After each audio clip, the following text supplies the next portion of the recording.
I'm Abidel Bassie Cripps, and thank you, Tammy, for allowing me the opportunity to have this conversation.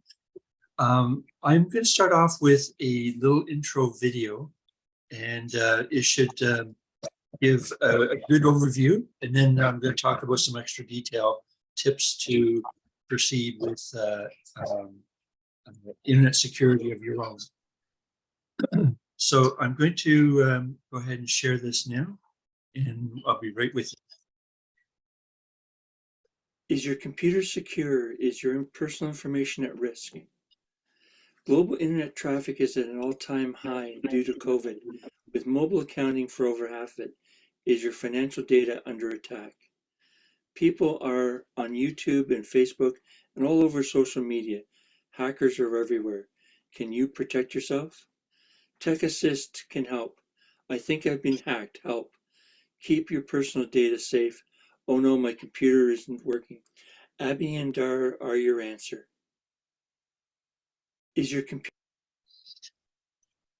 Thank you for having the patience to view that. I help with a variety of things all related to computers. And I work in conjunction with Legal Shield because of the ID Shield package. It contains the Trend Micro, antivirus, VPN, and password manager. These are big steps in the direction of keeping yourself private and secure. So one of the things that, sorry for the banging if you heard that, there's some construction going on here. What I always tell people is that all modems are hackable. They're secure for the provider, but not secure for the home or small business. Big corporations already do the things that I talk about today. One of the things that I always recommend is a separate router other than the modem router that the provider gives you. And in that router, we do settings to keep you private and secure. And the privacy there is different than the VPN. It's another avenue where hackers come in. And I'll give you an example. Most people come across all of a sudden their computer is slow. The internet access is slow. And what that is, and some people misinterpret that as the computer is slow, but no, it's what's happening is a hacker is going into your computer through the vulnerable internet access and putting a little proxy software server in your computer and then going back out again. So they're not examining your computer. What they're doing is they're going into your computer to the next computer for 20 computers-ish. And so the idea is they are kept hidden themselves from the hacking source that they want to, whatever corporation they want to hack. And with that, having this router server, in the meantime, if your computer slows down, shut down everything and start it all back up, and that knocks the hacker out of the system and they have to start over again. So in the meantime, that's a solution. A tip for you is to do a restart of everything, your modem / router, if you have a second router, if you have any of your computer devices, which is a desktop, laptop, cell phone, iPads, whatever, restart them all. It's better to be safe than sorry. And another tip I've got is it's a common one. It's a lot of people talk about their Facebook profile being hacked or their Instagram being hacked. Well, I've got a tip that connect your Instagram to your Facebook. So because Instagram doesn't have the same protection that Facebook has built in. So when you go change your password, which I recommend you do on a regular basis anyway, but in that same page down below is remove, sign out of all devices. And then below that is remove all trusted devices. Because if you are being hacked and they're in one of those, the password change was irrelevant. So and regardless, once a month, change your password. And that goes for anything that you do on a daily basis.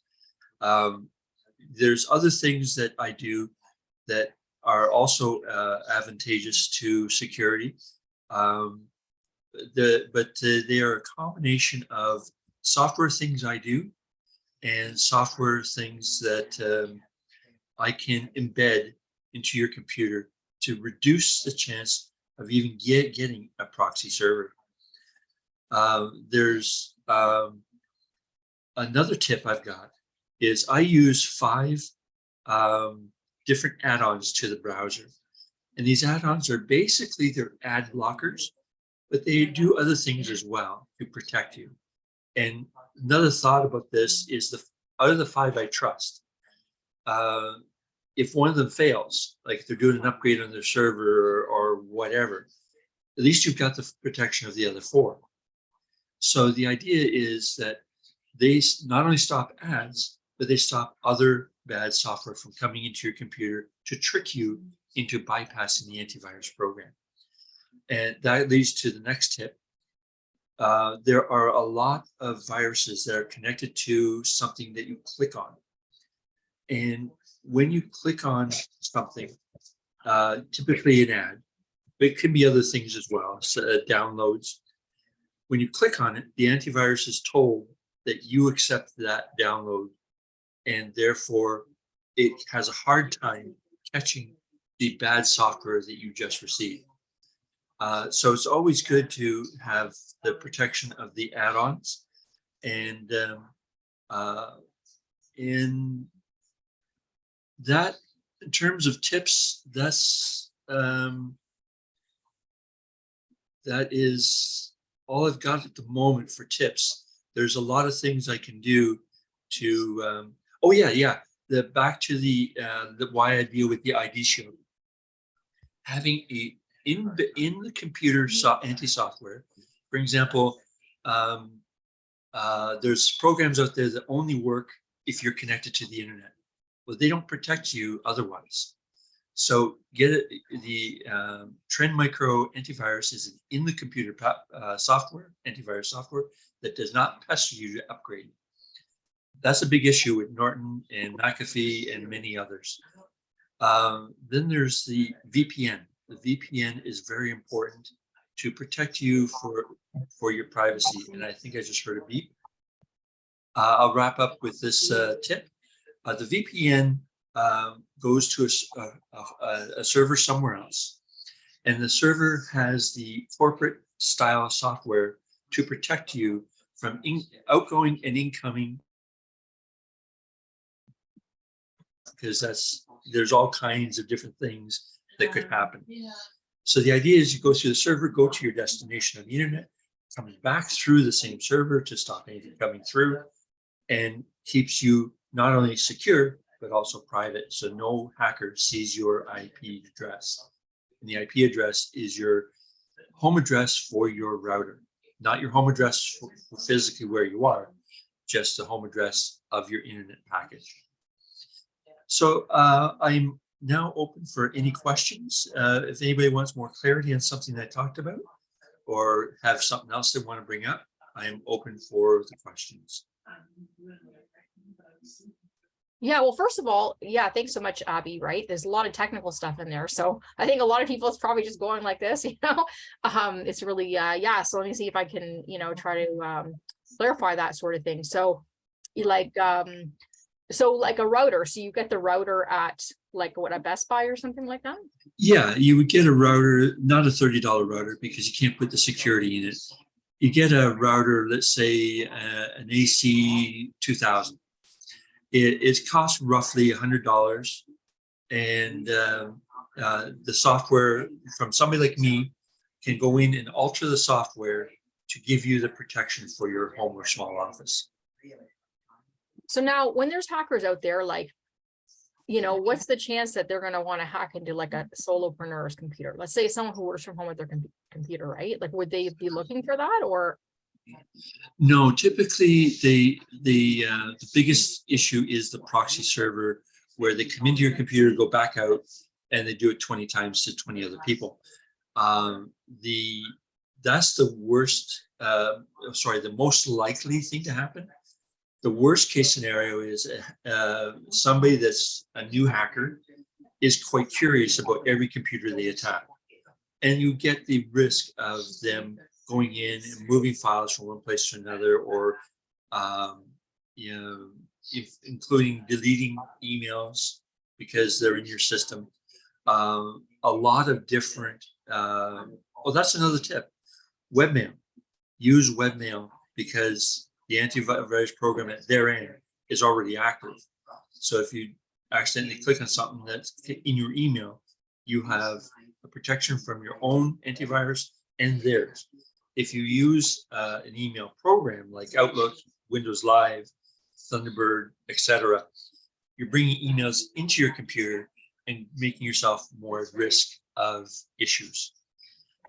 So the hacker, to finish off the question about the hackers, is usually a rookie hacker that goes in and manipulates your computer, moves icons around, move files around, and gets you disorganized, and you go, what the heck happened? It's not a virus, it's a rookie hacker playing with your computer. And I've come across many of those. So basically, there are a bunch of people, probably young people, I assume, that just have nothing better to do and they just want to mess around with people, right? That's right. Right. But then there's something else I heard too from another situation was so some hacker, they kind of went into someone's computer and then they hacked into something else, a home hardware or something like that, to get people's credit card information or something. And so then basically but it appeared it came from this one person's computer, but it actually didn't. So how does that work? Well, that goes back to the proxy thing. So I had a friend who recently, let's say a year ago, got herself hacked by one of these rookie hackers. But they used the proxy system I talked about to get to her computer. And once that hacker was in her computer, they stole $9,000 from her account, her banking account. And so to stop that, I put in a router with the additional software to stop that hacker from coming back into the computer. I also had to do a format of all of her computers. There was 4 of them in the house.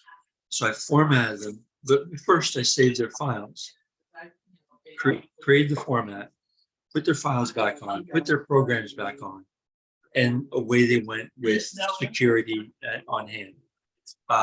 Luckily, this hacker was rookie enough that the bank returned the money. So whether the hacker got in trouble or not, I'll never know, because that's beyond the security. That's up to the police to deal with.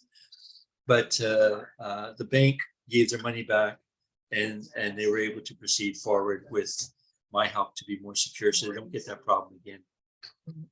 Okay, so let's go on a review of the main reasons. Can I ask it? Yeah, please go ahead. So once you've been hacked, is it very hard to ever retrieve your data back? Like maybe that doesn't sound correct, but is it hard to ever get the hacker out of the system once you've been hacked? Yes, there's 2 aspects you talked about there.